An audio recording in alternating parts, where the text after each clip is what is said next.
Hey there, my name's Amber and I'm 30 years old. Today I want to tell you about how I managed to get revenge on my entitled stepsister. But of course, before I get into how that happened, I need to give you a little backstory. I was an only child to my two very loving parents. However, when I was 10 years old, my father was diagnosed with stage 4 pancreatic cancer, and within a few months, he was gone. It was devastating for my mom and I. I don't even know how we managed to get through the first few months of my dad's passing. The thing is, since my dad knew about this inevitable end, he put all his affairs in order. He gave all of his financial assets to my mom and he left with the house.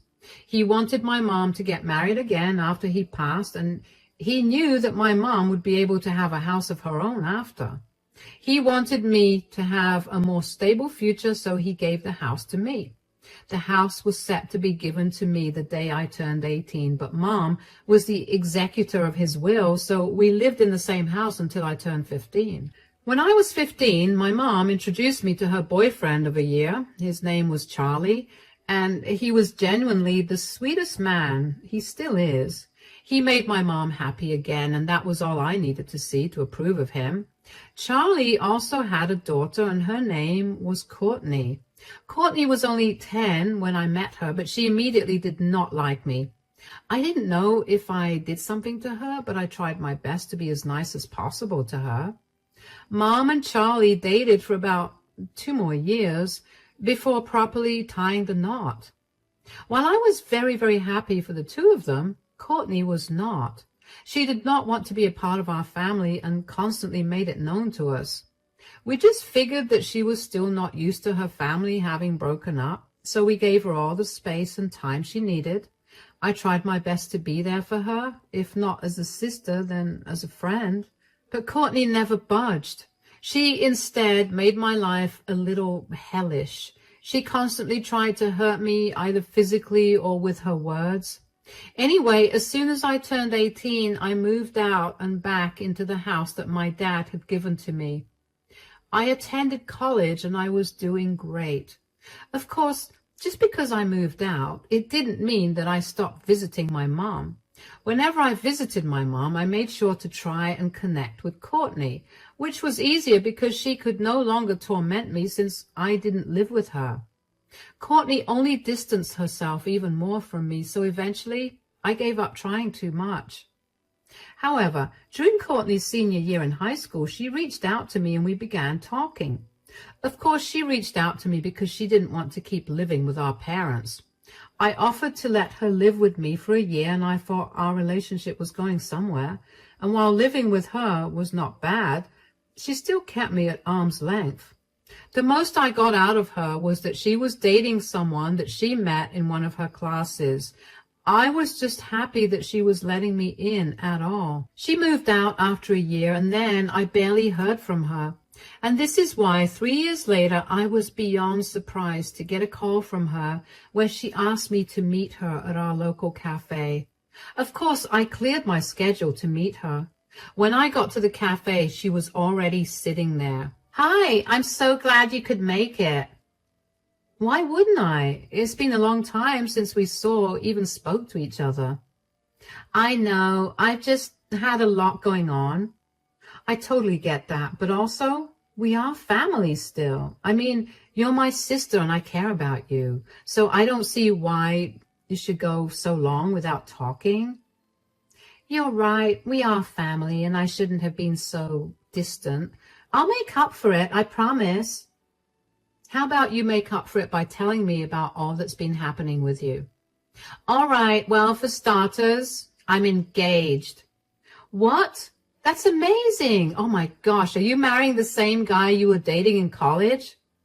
"Ryan? Yes. He's the perfect person for me and I can't see myself being with anyone else but him." "Oh, I'm so happy you found someone as nice as him. So when's the wedding?"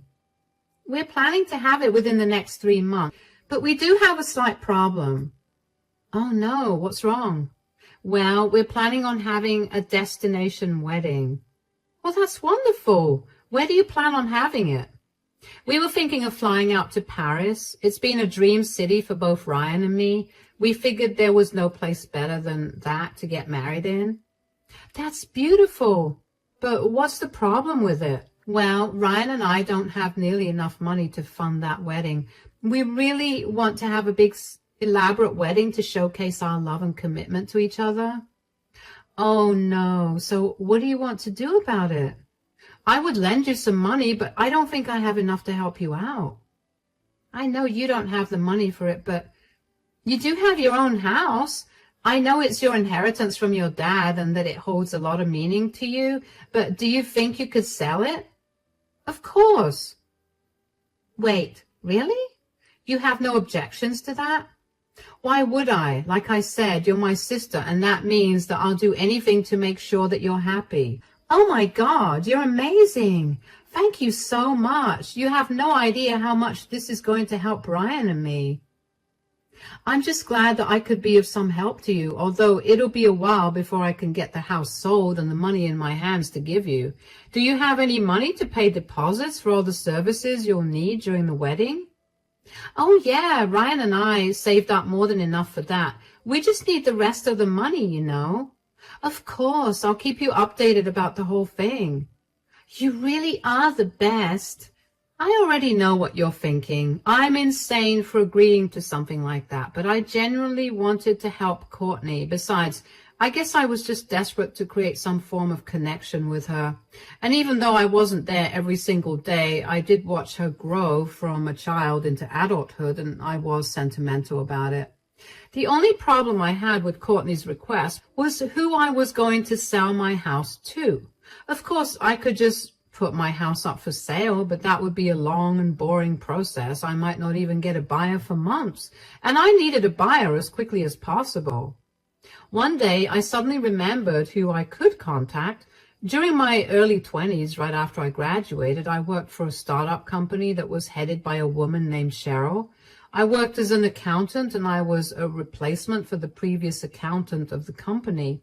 At the time of joining Cheryl's company, it was going through a little loss, but one quick look at the records, I noticed some really big miscalculations. Thankfully, I managed to find it in time for the yearly reports.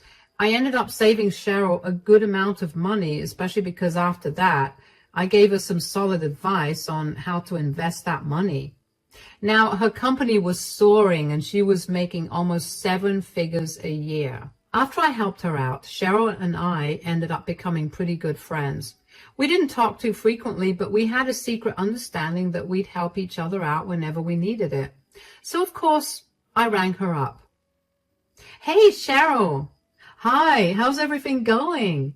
It's going great. What about you?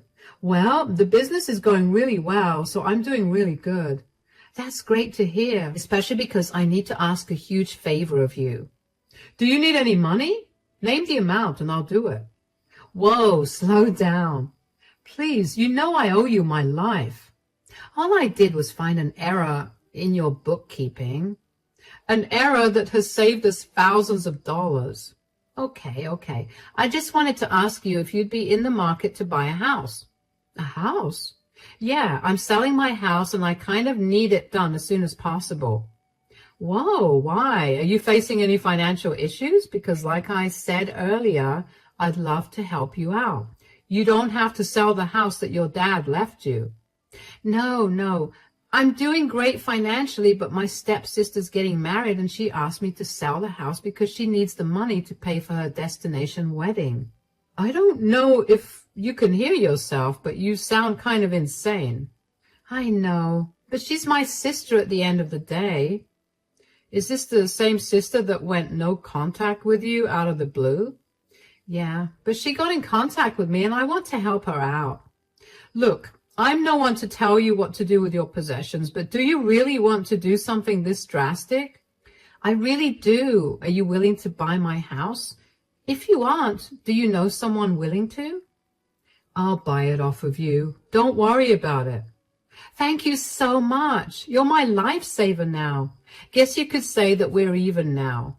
Nonsense. But just so you know, even if I bought the house off of you, I'm not letting you move out. You're going to keep living there And if at any point you want to cancel selling it, you can tell me and I'll have no objections. Thank you so much, Cheryl. Hey, what are friends for? Why don't we meet up tomorrow and discuss this in more detail? That's perfect. I was genuinely so grateful for Cheryl's willingness to help. I knew that she was going to be really nice about it too, but I did not expect her to offer to let me continue living there. I knew I made the right decision by asking her to buy the house off of me. We met up the next day and got to discussing the sale of the house. We got the house appraised and we realized that the house had appreciated quite a bit and was now worth $200,000. I was fully prepared to give the entire amount to Courtney, but Cheryl stopped me. She told me that she would only purchase the house from me if I promised to not give Courtney more than half, which was a fair deal to me. I saw no reason for anyone to have a wedding that cost $200,000.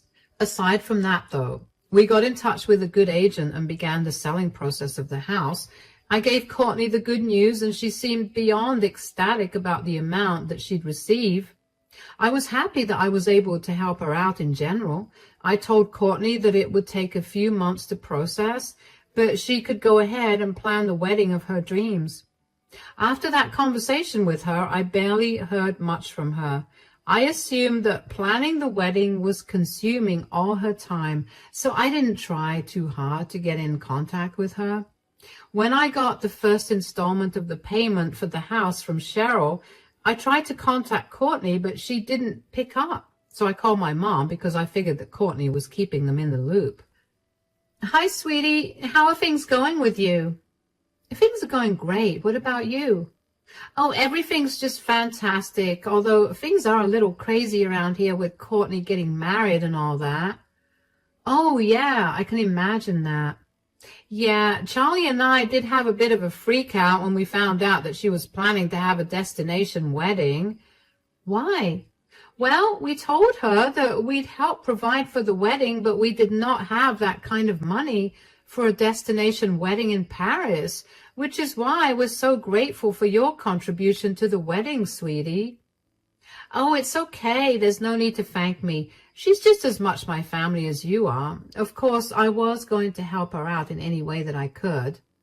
That's very kind-hearted of you, but I am super excited to see you at the wedding. Me too, but when is the wedding happening?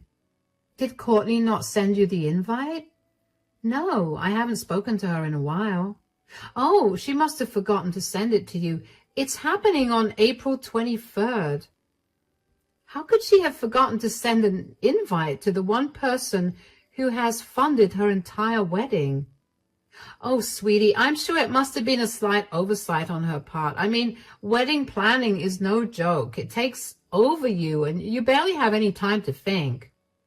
Yeah, I guess. I still do think it's a little weird, don't you think? If I'm being very honest, yes, it is. I mean, I know I'm trying to make excuses for her, but I don't think any of that fully justifies her not sending you an invitation. Do you think I should wait for the invitation, or should I just confront her about it? She only sent out the invitations last weekend, so why don't you give her another week before confronting her about it? All right, I'll do that. Thank you for at least giving me a heads up about it. I really didn't know that she hadn't sent you an invite. I'm so sorry that you had to find out this way. No, believe me, it's better this way. Okay, then, you take care. Now keep me updated about the whole thing. I couldn't shake the feeling that something was wrong, no matter how hard I tried. It didn't feel right that Courtney could just conveniently forget to send me an invitation.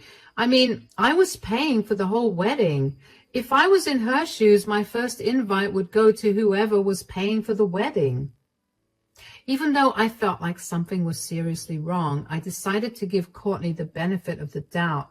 I didn't mention to my mom that I had the first installment of the house's sale just because I didn't want to give Courtney any money until I got an invitation. I knew that I promised to help her out, but I couldn't help but feel like giving her that money would backfire in the worst way possible. So I waited another week. I checked my email religiously every day to make sure I never missed it. Of course, by the end of the week, I hadn't received the email. I called Courtney up and she picked up finally. I guess my mom talked to her, which was why she picked up. Anyway, I tried my best to remain calm and cool so it wouldn't seem like I was desperate for answers. Hey, Courtney. Oh, hey, what's up? Nothing much. How's wedding planning going? Oh gosh, it's so exhausting. Everyone talks about how glorious their weddings are, but no one ever talks about how exhausting it is to have that glorious wedding. Yeah, it must be very stressful. I don't mean to sound rude or anything, but is that why you haven't sent me an invite? What do you mean? Of course not. Oh, then why haven't you sent me an invite? My bad. I've been so swept up with planning this wedding that I completely forgot to tell you. Tell me what? Apologies, but only real family members are invited. Excuse me? Well, you're not my real family, and I just wanted my wedding to have only the closest people there. So let me get this straight. I'm close enough for you to ask me to pay for your wedding, but not close enough to attend the wedding? Oh, come on. Don't be so hurt about it. I couldn't help it, okay? You've never been a part of my life. Yes, because you've actively kept me out of your life. You were the reason we never spoke to each other. I tried to reach out, but you'd ignore me. What do you expect? You're not actually related to me, and you're kind of boring. My mom is invited to your wedding, though. She's not your mother, nor is she your real family. How is that okay? But I'm not invited. Well, your mother is my dad's wife, so it would be awkward not to invite her, but I have no actual obligation to invite you. Wow. There's no need to be hurt. This is just the truth. I'm sorry you can't attend the wedding, but I'll make sure to send you all the pictures, just so you know you feel like you're part of the wedding still. No problem, of course. I would love to see all the pictures. No hard feelings? Absolutely not. I was boiling with rage. I couldn't believe the audacity that Courtney had to not only ask me to pay for her wedding, but also not invite me to it. I spent all my time trying to get closer to her, to develop a better relationship with her, and this is what I got in return for being nice. I was also really hurt by her actions. I was hurt by the way that she so nonchalantly told me that I was not invited. I was hurt that she never considered me her family. I was only something that she could use, and I'm sure I made it easy for her, considering how I was always eager to do anything that she asked of me. Once the hurt subsided, I was back to feeling incredibly angry. The thought of almost having sold my house to provide for a wedding for someone who barely cared if I was alive or dead made me quake with anger. I hated that my kindness had been used against me, and I wanted to get back at Courtney for doing that to me. In all my anger, I did the first thing that came to mind. I called Cheryl so I could cancel the sale of the house. I knew that she had told me that she wouldn't have a problem with it, and I hoped that she meant it. When she picked up the phone, she immediately sensed that something was wrong. Hey, Cheryl. Hi, is everything okay? Not really. What's wrong? Well, I'm going to have to pull out of selling the house. Oh, why is that? Not that I have an issue with it. I just found out that I'm not invited to Courtney's wedding. What? You mean the wedding that you were going to help pay for? Yeah, apparently I'm not her real family member. Wow, that's some nerve she has. Tell me about it. That's why I want to pull out of the deal. I don't see any point in helping her out. That's more than valid for a reason. I mean, I promised you that I would let you back out at any point, and I'm honoring that promise. Thank you so much. Of course. If you need me to do anything else for you, though, let me know. I don't think there's anything else for now, but I do need to ask you something. Yes? It's just, now that I've said that I'm not paying for Courtney's wedding out loud, I'm beginning to hear what a big decision that is. I'm not doing the wrong thing, right? Absolutely not. That house was given to you by your dad, a man who loved and cared for you very deeply. It would be beyond disrespectful to him if you sold it to pay for someone who barely even considered you her family. You're right. I'm just hurting a lot right now, and I don't want to make any decisions that are going to affect me in the long term. This is not going to affect you in any way. You're standing up for yourself, and that's never a bad thing. If you're worried about the impact this will have on Courtney, you shouldn't. That's something that she should be worried about, considering she was stupid enough to not invite the person paying for her wedding. You're right. Thank you so much for helping me. Just because I was angry, it didn't take away my humanity. I guess saying my plan out loud did make me feel bad for Courtney, especially because I knew for a fact that she would have planned an extravagant wedding with the amount of money that I told her I would give her. But Cheryl was right. I couldn't let her take advantage of me, nor could I lose something that was given to me with so much love over someone who didn't care enough about me or the significance of the house to me. I will agree, in hindsight, even the request to sell something so precious to me was beyond absurd, and I knew I had made the right decision with selling the house to Cheryl, because she had my back, well and truly.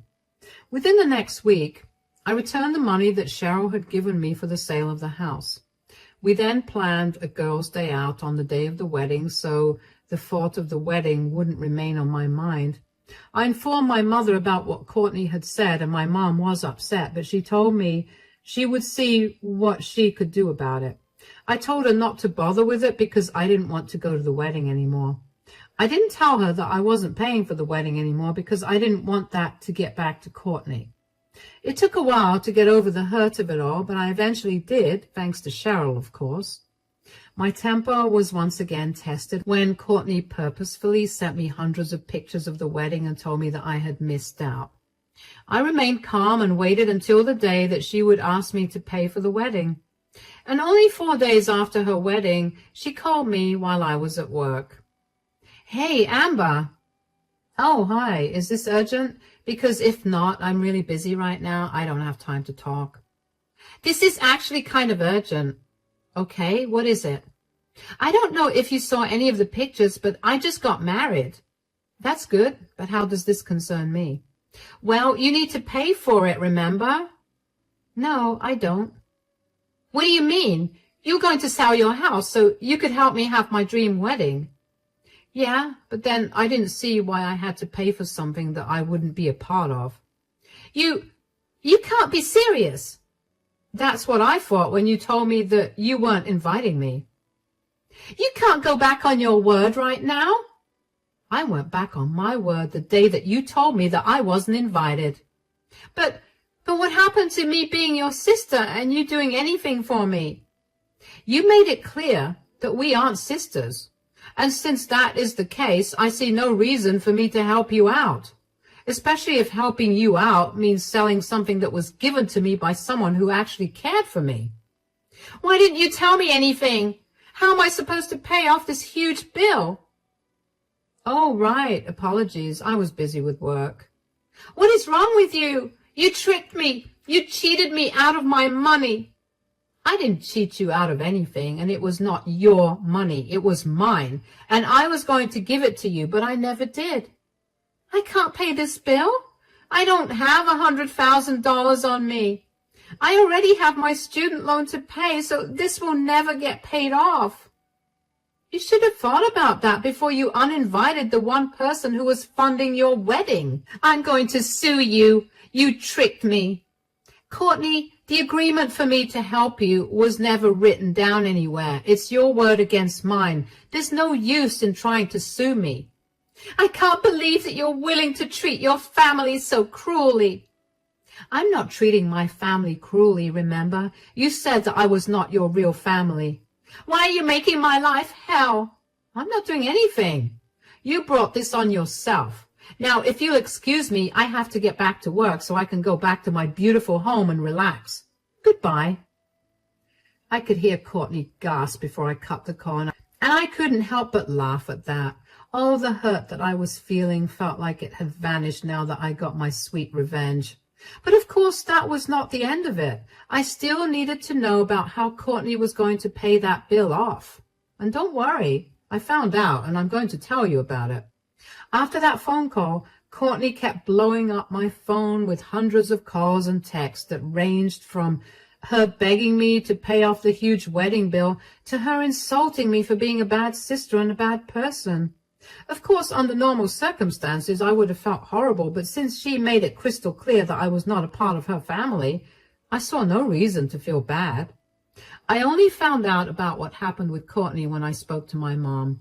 She called me about a week after my phone call with Courtney. I kind of expected her to be upset with me for going back on my word, but surprisingly, she was completely on my side.